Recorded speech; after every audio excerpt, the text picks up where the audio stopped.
Welcome to the Inspired Riding Podcast.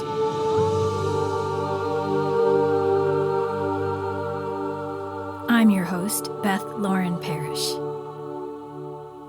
As a certified riding instructor, remote coach, and rapid transformational therapy practitioner, a powerful form of hypnotherapy, I'm here to remind you to slow down, trust your intuition, and really deeply listen to your horse. And this will make for the best co-creative dances possible, whether you're on the ground or connecting on their backs. Thank you so much for being here, and here we go. Hey, Inspired Riders, welcome back to our Animal Wisdom series. I have Jana Wagner here, and I'm so grateful we're continuing this. It's been such a joy to really get to know all of these animals and their wisdom. So today we have a family cat of Jana's named Peppermint. And Jana, I'll let you go ahead and tell us more about Peppermint. Awesome. So Peppermint is a tabby. She's 14 years old. She came to live with my sister and her late husband 14 years ago from a home in Maine. And funny enough, both cats are from Maine by way of totally different people. You know how cats just find you. That's pretty much what Peppermint did. We don't know for sure if she was a stray or dropped off or what her situation was. She just showed up at someone's home and these people wanted to home her, and Jeff happened to see a post on Facebook, and here we are. Peppermint came home with them. And now Peppermint resides with us at our house. She is just one of the softest cats. She just has this like luxurious, soft, shiny coat that is like a plush toy. She's a pretty good sized cat too.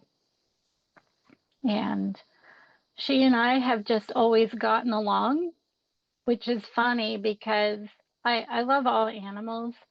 Cats typically, if I brought one home to live with me, they end up going to somebody else. So I seem to be some kind of like transient cat person. You're the cat connector. Yeah, the cat connector.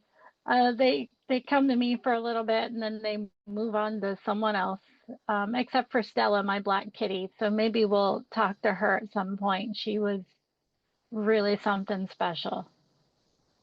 But all my other cats have ended up somewhere else, just like Arinda, who we're going to talk to in a couple of weeks. She was mine and then moved in with my sister and Peppermint. So Arinda is Peppermint's sister by family. Yeah, so I'm really curious to hear what Peppermint has to say because I haven't actually lived with her that long. I've known her for a long time, and I've helped her through some things that were difficult for her. And cats are just amazingly resilient creatures. I think they need more credit than what they get sometimes, although I do love a good cat joke. They're incredibly funny. She would also say those cat jokes are true. I love that. So she has a good sense of humor then. Oh, very good sense of humor. All right, well, let me say hello to Peppermint and see where she wants to start. Well, she said something last week about Zen. I think all that I know about Zen is like Zen gardens. I love them, but I don't really know much about the practice. So let me see. So I'm just going to preface this by saying many years ago, a cat named Guinevere started to introduce me to how to work with the heart field energy, the toroidal field energy. And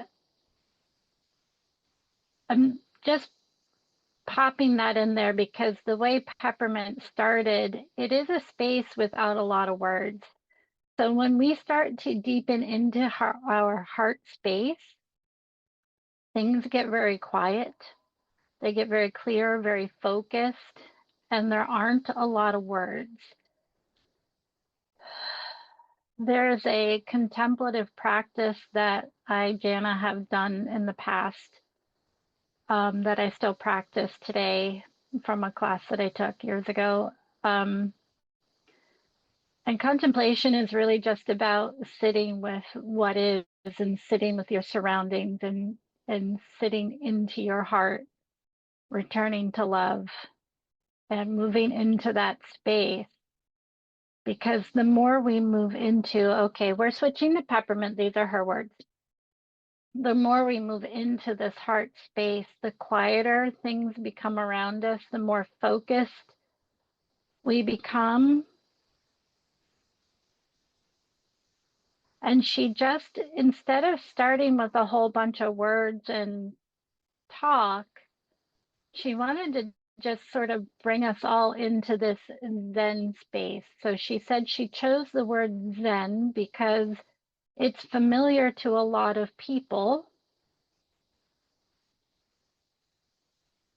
but perhaps not the practice is familiar, but everyone is aware of Zen being chill, more or less chill. She said the thing is, it's bigger than that.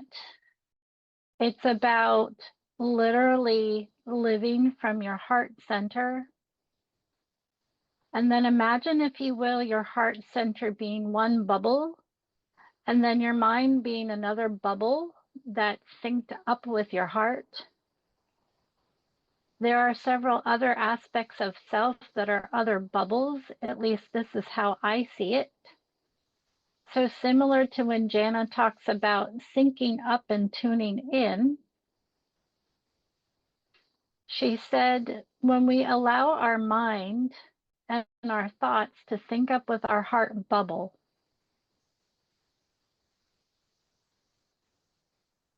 the way Zen practice comes in is because we allow it to sync up, our thoughts no longer can run wild. Our thoughts become more focused and productive and useful in nature. This is what I have learned to master.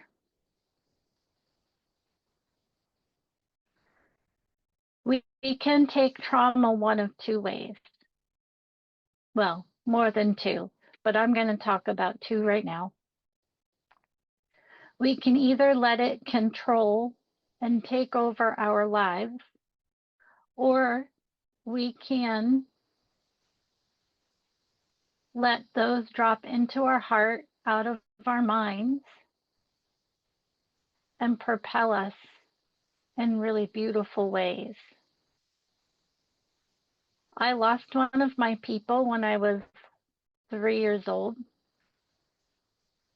and I'm still heartbroken and sad over that. But what I chose to do, as Jana helped me move through my trauma, what I chose to do was take that into my heart and let that loss deepen in my love and quiet my mind. So imagine, if you will, sitting in a window seat, watching outside, watching things go by, contemplating my surroundings, and growing my heart and becoming very still.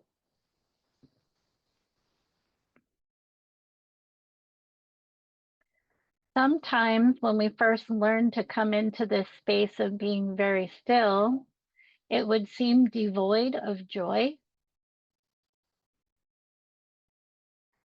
What I want to share is that when you move into a Zen-like contemplative state, it feels devoid of joy because there's not the amplified excitement that most consider joy to be. Joy has a very close kinship to love.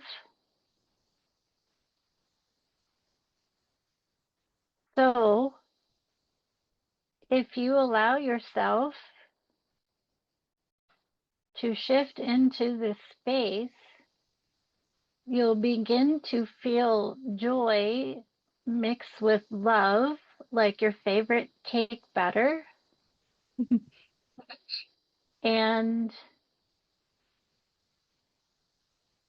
for me, it shifts me into a place of stillness and great comfort.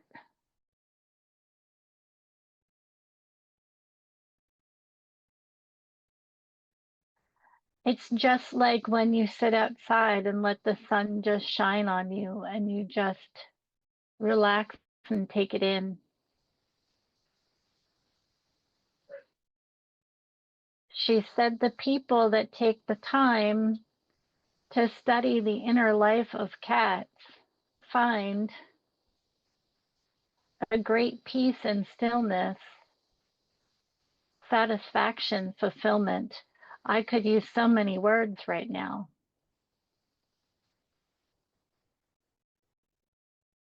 But do you start to see the enormity of the practice? You will find greater satisfaction if you learn to be fully in what you're doing in each moment. Don't get me wrong, I play. However, I have discovered that what really fulfills me is my time in the window seat where I can sync up my mind and my heart and my other aspects. She said, Jana thinks we sleep a lot and don't do much. I have had that thought. Now I know differently. She said, look, cats are very different from most other animals. We know why. There's been a lot of studies. We all know why. Thing is, we want what every other animal wants too. We want stillness. We want presence. We want expansion of love and kindness. We all want the same thing. The fun thing about cats is that while we can be very specific, we also know how to just let loose and be silly. Do you have questions? I love that recipe for Zen cake. That was beautiful. I love funfetti. It's my favorite. So I was imagining funfetti batter. All the colors. So for me, I've always imagined that cats are connected to their home planets, even more so than other animals. Is that something that Peppermint has any words about? I said, well, you're going to love this. You know how cats just show up at homes? She said you could say that we're teleported and beamed down. I got chills. Like, yeah, I could totally see that. Beam me up, beam me down. She said, at the risk of sounding repetitive, there are cats that are of the earth and cats that are not. So again, to say that all of them appear this way would not be true, although it's probably 50-50. She actually thinks there's a lot of truth to the, what is it, the Flurkin in Marvel?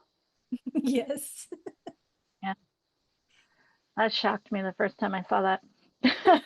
Ethan. I think it shocked everyone. And then how they used it to transport people later. Yes.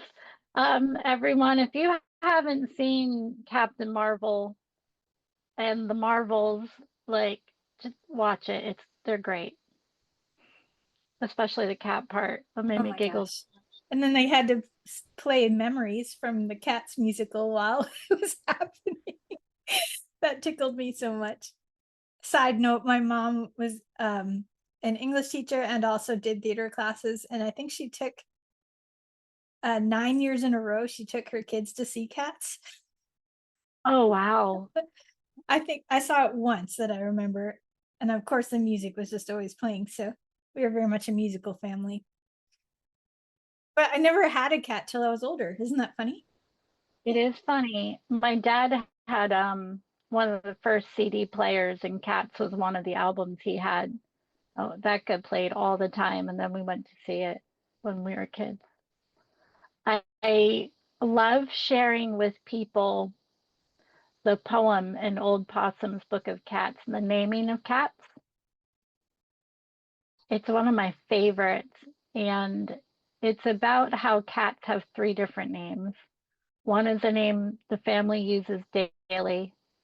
One is a name that is more sophisticated, although I'm not using the right word.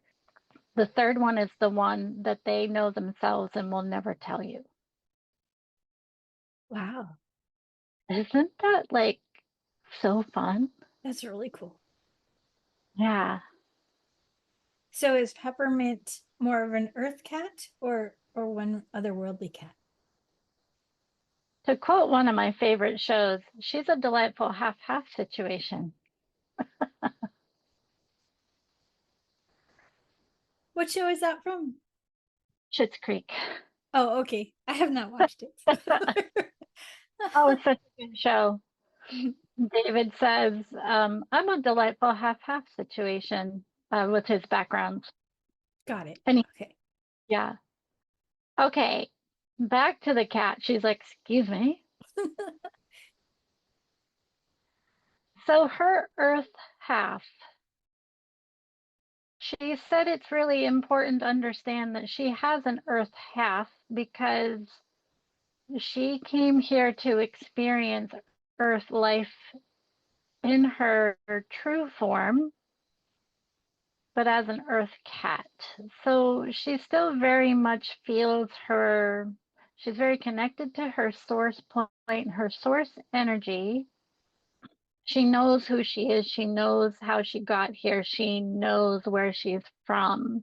So, like one of the other animals we talked to came in remembering everything.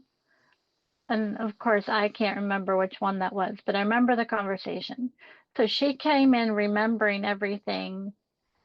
But she said she like picked up Earth Cat programming so that she could have more of an earthling experience. So when you're in Earth body, a lot of people, no, let me rephrase, not a lot of people. The idea in general is that cats like to snuggle and sit on laps, and we hear a lot, why won't they let me pet them, pick them up, sit in my lap? It's a lot of these why won't they's. Well, studies also show that number one, cats are essentially desert animals. They are essentially solitary creatures unless they need to reproduce. They often live in colonies and they have a hierarchy. But while they live in colonies, they're still quite solitary. Not all of them, but in general. So, all of that is to preface saying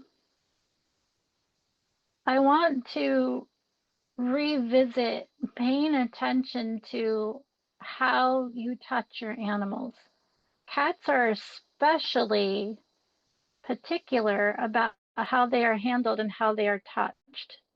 So if you must touch us, it's really helpful to ask permission first. May I pet you? Do you like that? What would you prefer? How would you like to be touched? Because I myself do not enjoy getting picked up unless I ask. I myself really like vigorous scratches down my back, but only in a certain place and in a certain way. Jana knows how to do it because she asked and I told her. And so when Jana comes through the room, I often will leave my perch and get in her way so that she will scratch my back vigorously. I love it. The thing is, if it's not my idea, I will yell at you for it.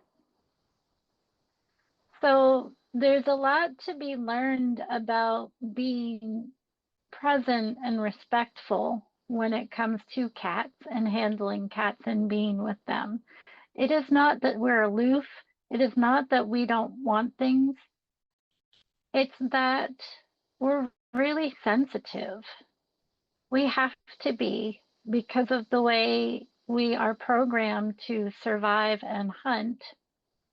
We have to be super aware of our surroundings at all times, which is another reason why we're so good at being still and contemplative. Because if we're not quiet, we can't hear what we're hunting. We can't pick up on subtle sounds. So if you think about it, the cats that tend toward more feral or more earthbound, and we need to start to look at feral or think about feral as not wild, but highly, highly, highly attuned. And every action, every sound, every movement, every single little detail around us, when you're feral, it's heightened times 10 comparatively. So a domestic cat is not going to maybe be as highly attuned. A domestic cat might actually be part earth, part alien. Alien, she says she's using as the definition of the word, which is not of the earth, very simply. So, like a galactic collective or other origin point. She feels that feral cats are largely of the earth and they have to be highly attuned. So, in order to work with them and help them, we have to find in ourselves ways to be more finely attuned. I don't mean this as a criticism. It's just that humans are so domesticated.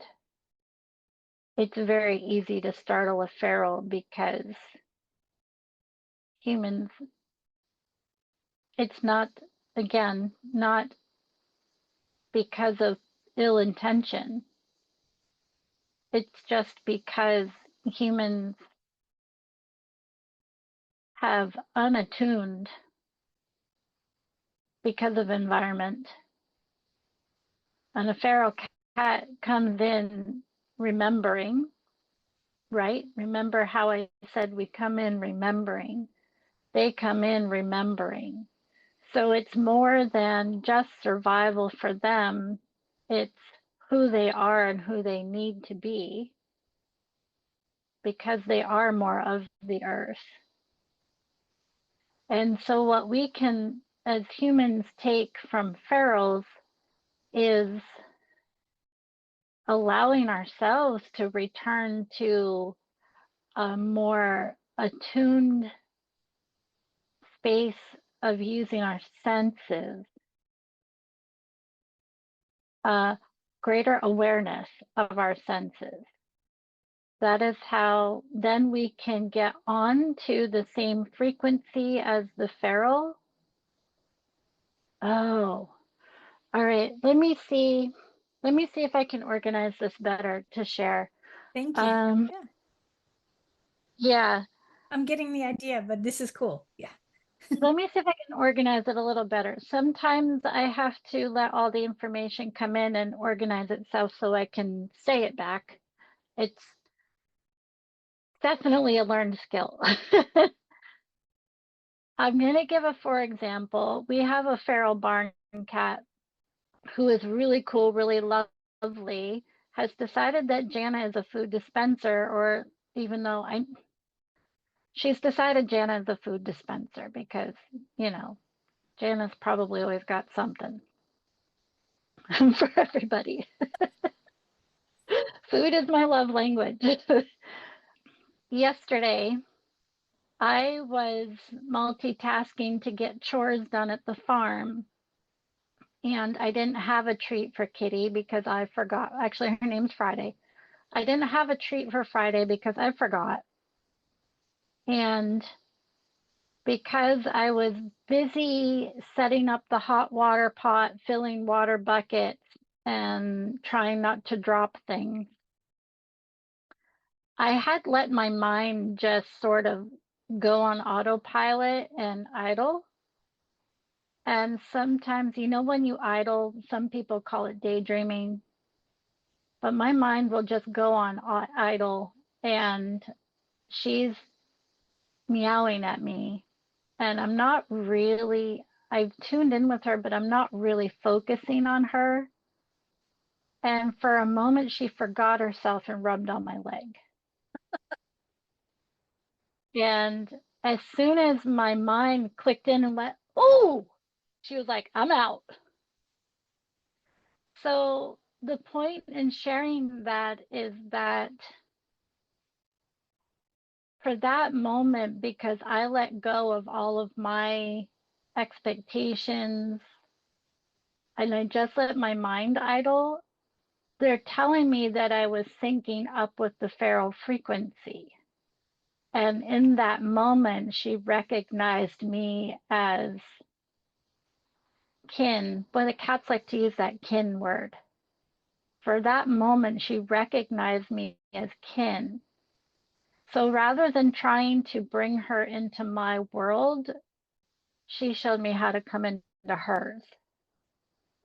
So just like meeting people where they're at, that's what's really important with a feral cat, is to meet them where they're at. It's just that frequency for humans, because Peppermint sharing how humans are so domesticated that it can be challenging for the kind-hearted people to shift into feral frequency. And she said that, remember how kindness is meeting another where they're at. So the more humans can practice shifting through those spaces and those frequencies, it's just like tuning your radio dial. So before we had digital radio, we had to like fiddle with the knob until we got the signal exactly. So, you know, this is where something like, I haven't studied trust technique, but I took the introductory course, which was really cool because it just reaffirms some things that I already do.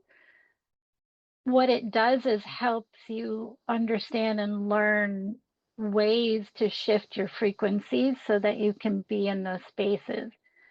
And it takes a damn lot of patience. Yes.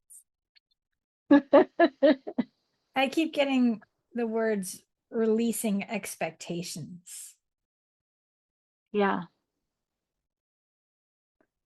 Yeah. You can float an idea out to them and an invitation, and then you have to just let it be what it is. And she keeps saying, let them come to you. Let them come to you. Yeah, so that leads me right to a question that Martha had, which I thought was beautiful. It leads right in. She said, do feral farm kitties want to be domesticated, or should I stop trying to push that on them? The simple answer is no, they don't want to be domesticated. What they do want is acceptance. So Peppermint says, what if you shift the word or idea of domestication to kinship? Do you feel how that changes the whole frequency of your relationship? Beautiful. Yeah. Yeah. So she said, I think what she's asking is using the word domesticated is friendly, being able to touch or pet or commune with them. So to us, domestic means to make something we're not. So if we shift domestic into kinship, doesn't that feel more inviting and expansive? Become our friends, and then we will lose our fear. Yeah, because a friend accepts you for who you are. Yeah. I love that. Thank you, Peppermint. I understand why Friday forgot herself, because that's how I took it at the time. But, you know, I don't spend a lot of time with the barn cat every day, but every day I make a point of seeing her and noticing her and interacting and being a little still. And I bring her a little snack because, kitties love snacks. That's so sweet. Of course. I'd love to go back to something that she kind of brushed on.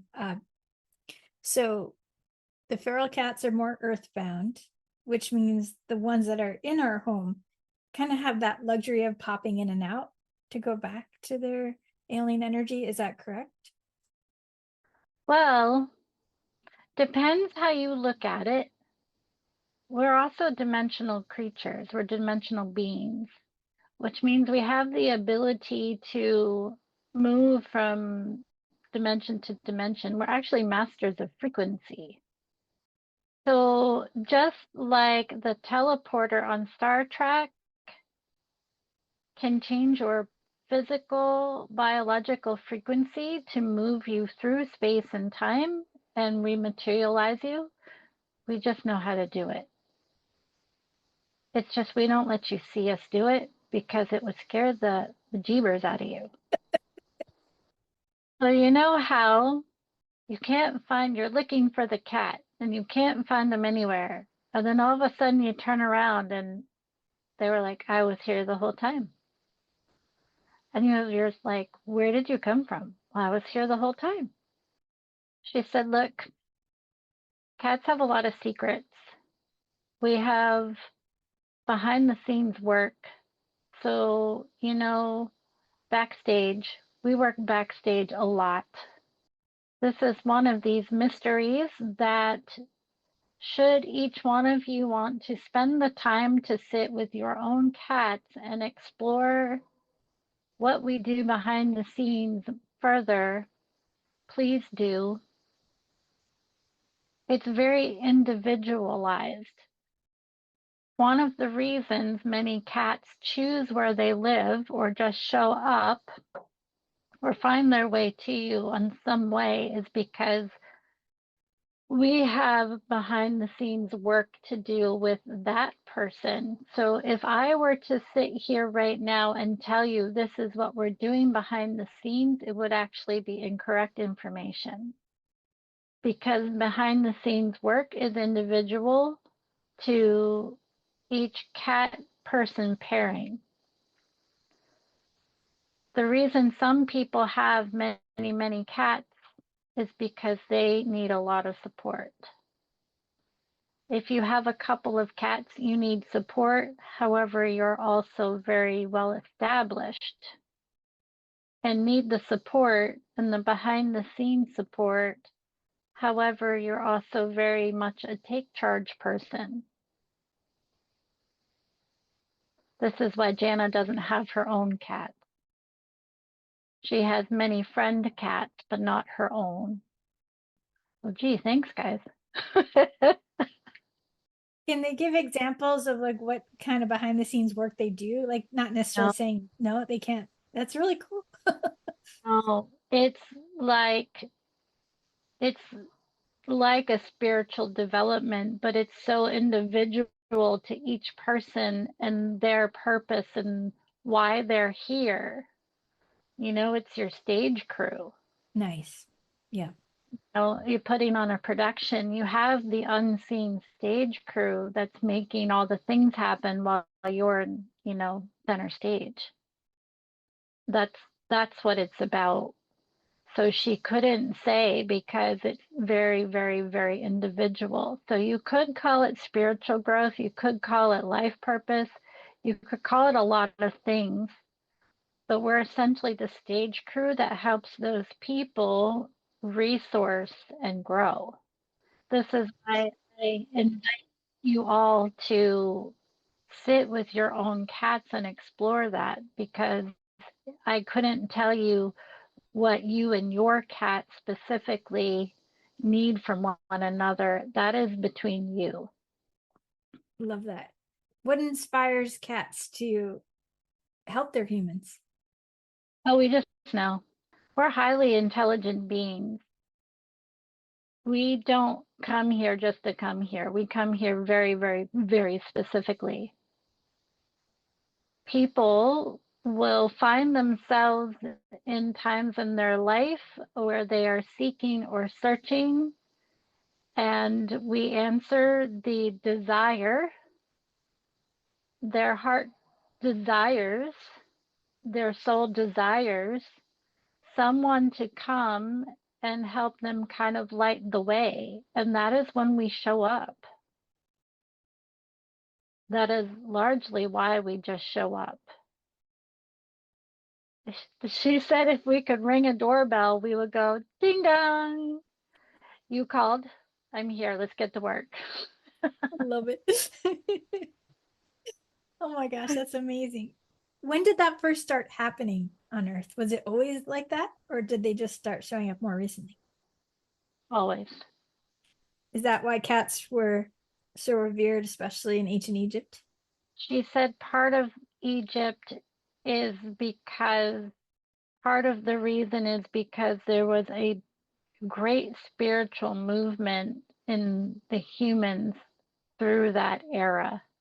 She's showing me other areas of the world too. There is an aspect of, oh, wow. It's a really neat way to look at abundance. So, similar to how wolves began to commune with people and, dogs, because helping each other hunt, but there was, mutual benefit, companionship, warmth, hunting. What one didn't eat, the other could eat. So nothing was ever wasted, right? So, same with the cats, because where people are, where grain is, where things are stored and made, because of that. But she's showing me how, as people began, I don't know what the right word is, colonizing, creating small communities, and started to grow and produce more. It was more than food and convenience, right? As people began to put these things together, the idea started to manifest about why are we here, right?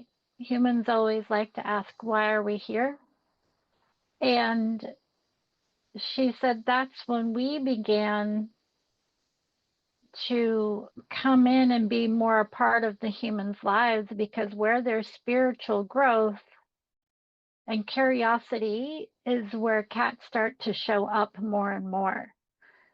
And so she said, I want to offer this as a perspective to abundance, because not only were we coming in to help support spiritual growth in the humans, but then look, everything was provided. We provided support to the humans produced their food to support other humans. And because they had their food, it provided sustenance for us. So do you see how when we feed our spiritual lives, everything else shows up to feed the other aspects of ourselves and really nourish? So what if we fellow cat owners just take a moment to reflect and ask yourself, do you feel nourished with us in your lives? So yes, that is why we're revered, because when beings like ourselves began to show up, people could see the mutual benefit, and they knew that their lives were greatly improved. She said this is why the black cat was scary, because the people with the black cats generally were on a pretty big mission of spiritual growth. And sometimes it went great and sometimes it went a little sideways. But she said it's okay.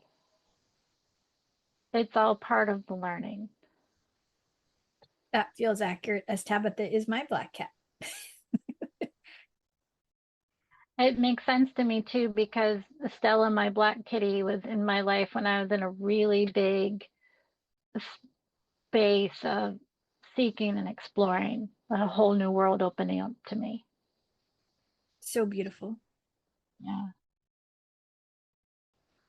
Can we talk more about the purr frequency? Does she want to share anything about that? Her frequency. She said it's really no different from when people chant or speak or sing a mantra or tone into Om. She said it's really no different from a therapeutic aspect. However, purr combines several frequencies. She knows that there are some that have measured the actual frequency and how many hertz it is. She said the thing is, it's layered. If you notice, the purr isn't just one tone, it's many. It is designed to give the cells a call to action. So if we are sitting with you or on an injury, you know what I mean, our purrs give your body's cells a call to action, to get to work, to do their work and do what they know to do. Cells are very intelligent. So our layered frequency of the purr calls the cells into action, which is why we can help heal.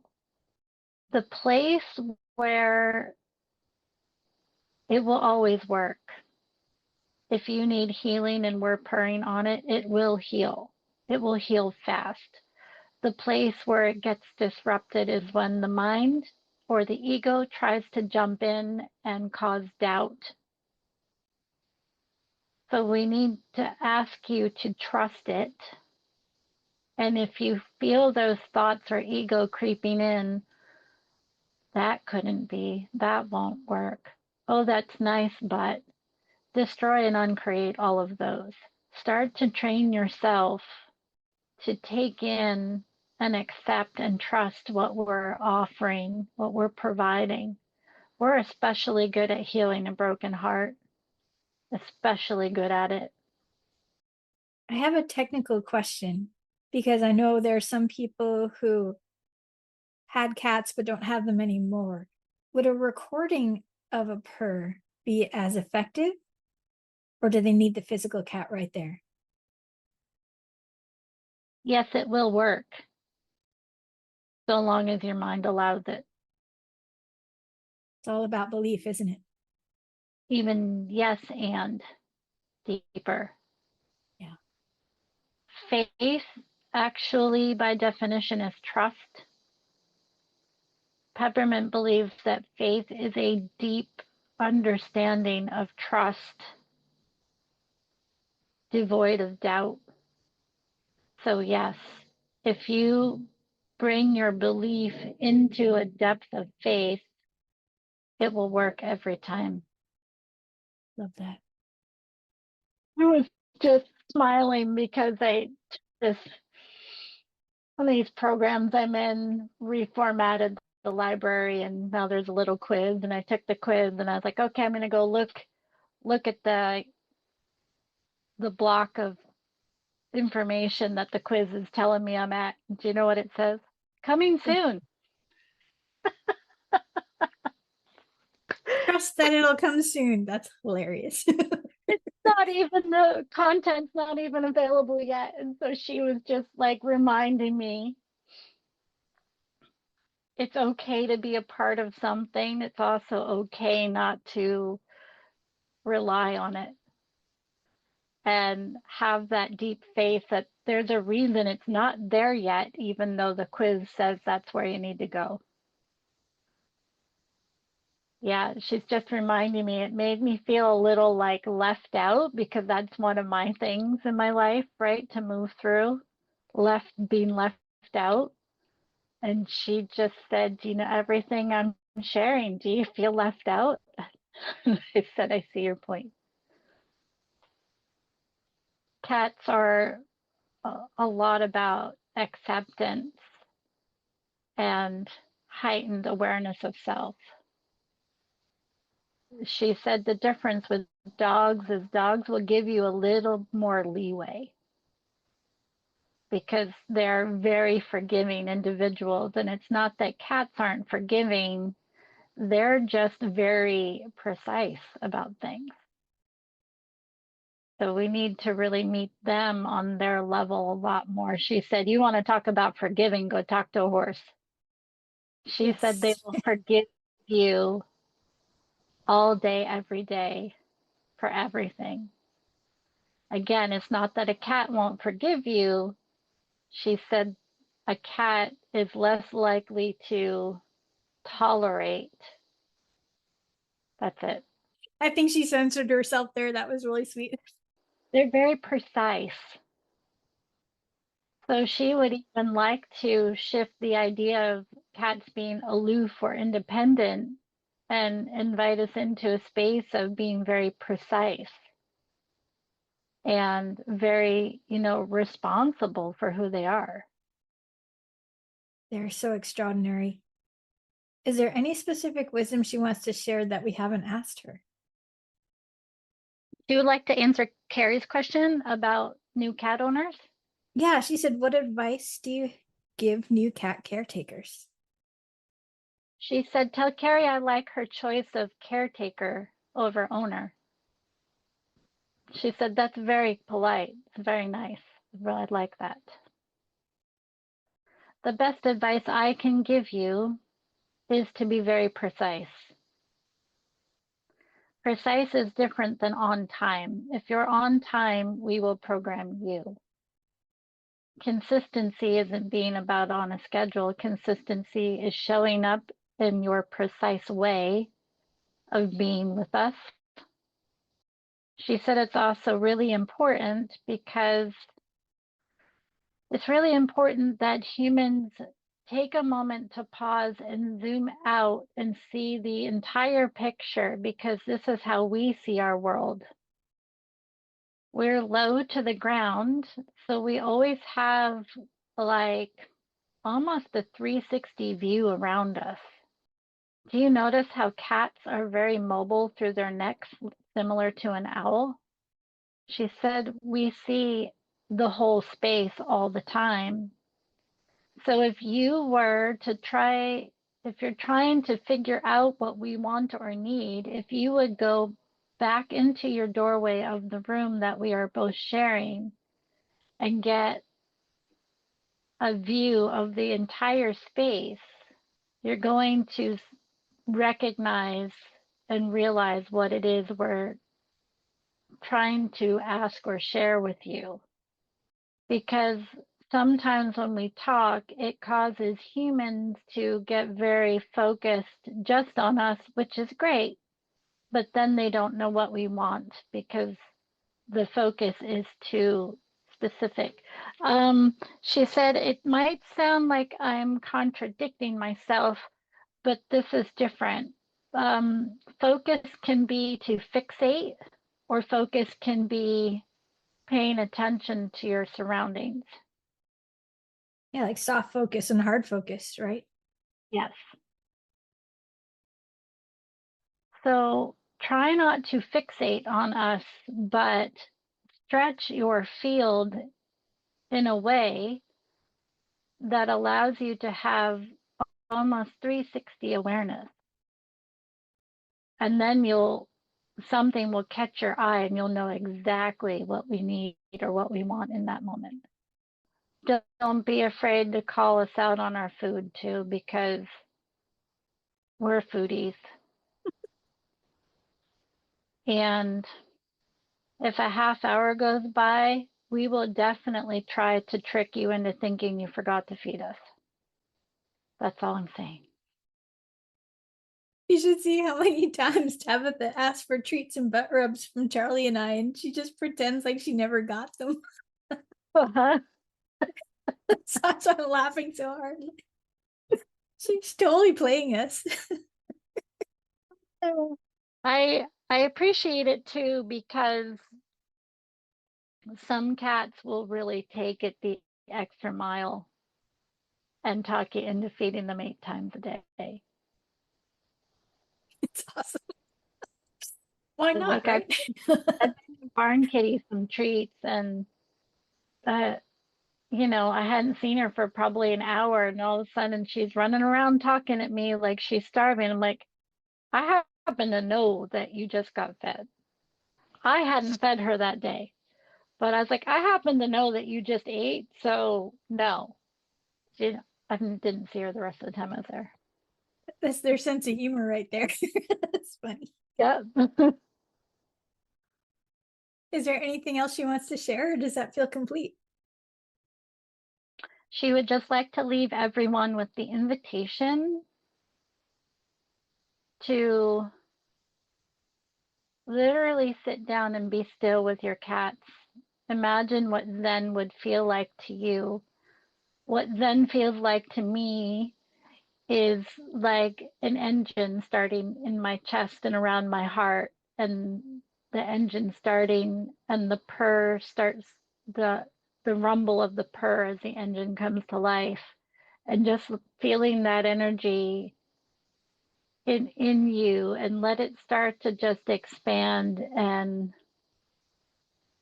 light that fire inside of you, and let that fire clear out what's troubling you and ruling your mind. And when the fire passes and diffuses your thoughts, just be with the stillness that comes after that. Just sit with us. We'll show you how to do it. From there, you can explore the work that we came to do with you and gain insights. Okay, so Peppermint said she can share what she's here to help me, Jana, with is about mapping out some things that, okay, I have to stop. It's about mapping out. The rest of it I'm not supposed to say out loud. Sorry. Okay. All good. Getting you organized, right? Yeah, mapping out some things. Good. Okay. Good. I love that. Yeah, no, this is great. I never asked her, actually.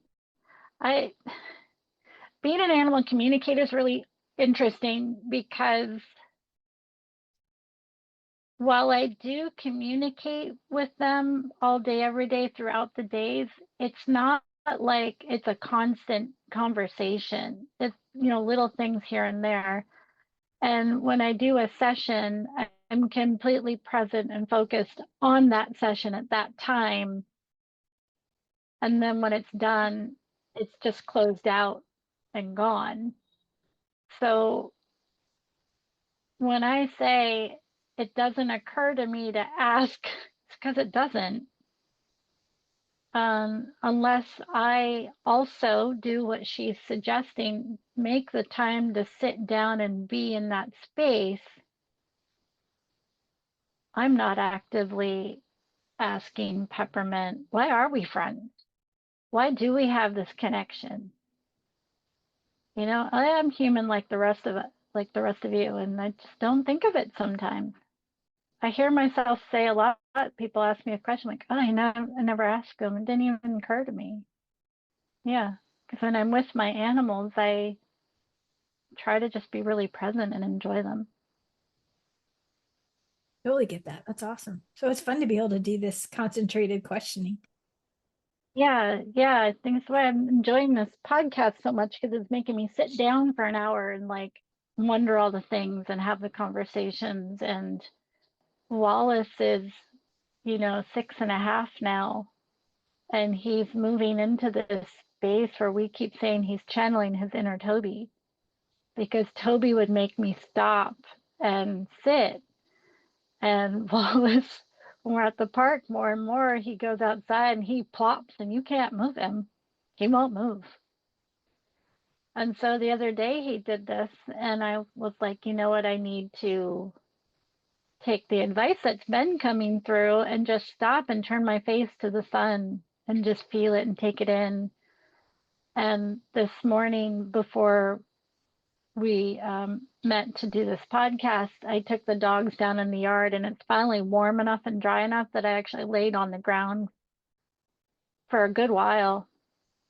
And my first thought was, this is really amusing. My dogs don't think this is weird at all. Like, what if I actually passed out and fell down? Would they jump on me and be concerned, or would be like, she's just laying on the ground?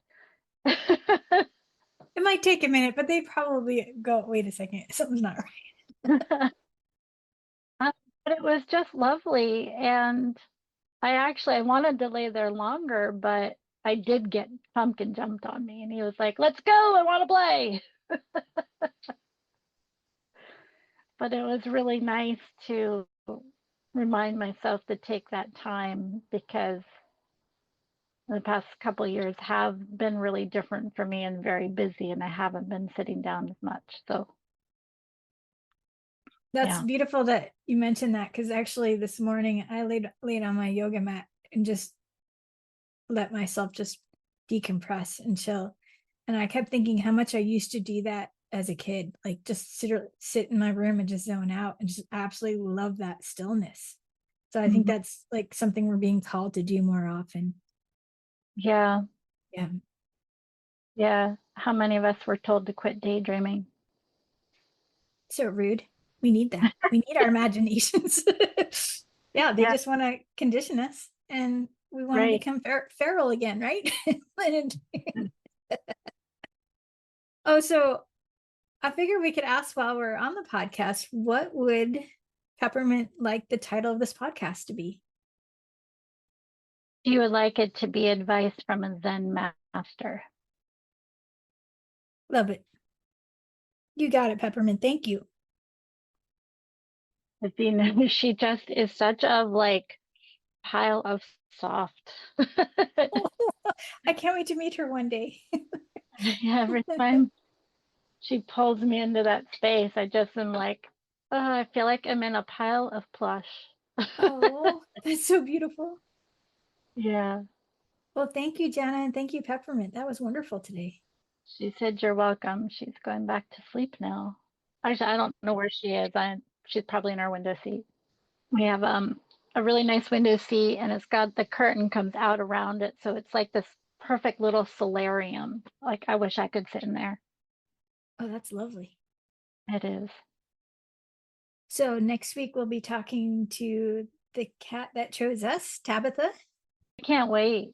I don't know Tabitha super well either, although she's in one of my businesses ads, and I just love that picture of her. So I'm excited to get to know her some more. Yeah, she's amazing. I have lots of questions for her too, so I'm excited. Awesome. Does she have a preview or not yet? Remind me, Kuan Yin is along the lines, well, she's a ascended master teacher also.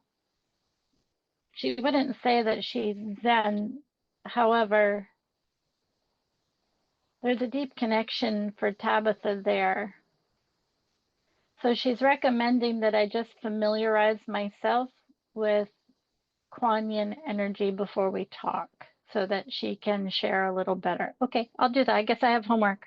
That's beautiful. That's actually when I read the Sophia Code, Kuan Yin was the one that I connected with the most. Mm-hmm. And we had a really gorgeous moment that just brought me to tears. And we also have Kuan Yin outside in front of the horse pasture. That's what she was showing me, your statue. Yeah. I mean, cats are sacred. They're really deeply, they're much more deeply interwoven with humans than I was aware of. I'm so grateful for them. Really interesting. All right. Well, I'm going to wrap this up. We can talk about that forever. I know I could see your mind going, ooh. We will wait till next week. Until then. Mine was kind of like, thanks. And the thing is, Tabitha's just pulling me right in, so we could like go right on and talk to her, but we'll press pause for today and Yes, press pause on the pause. My favorite toe beans ever. Yes. yes, Toby. Oh my goodness. Toe beans are magical. I just have to say that. Yes. Yes, they are. All right, you guys. Well, thank you so much for listening. If you enjoyed this podcast, please review it. Please share it with your friends. Comment under any time you see us post about it. We'd love to hear more about how you're enjoying it. You can join our group, Inspired Riders, on Facebook. You can send me an email, support@inspiredriding.com.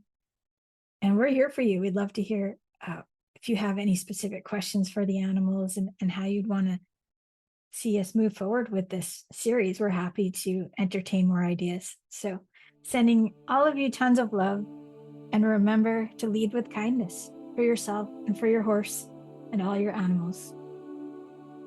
May the horse be with you always.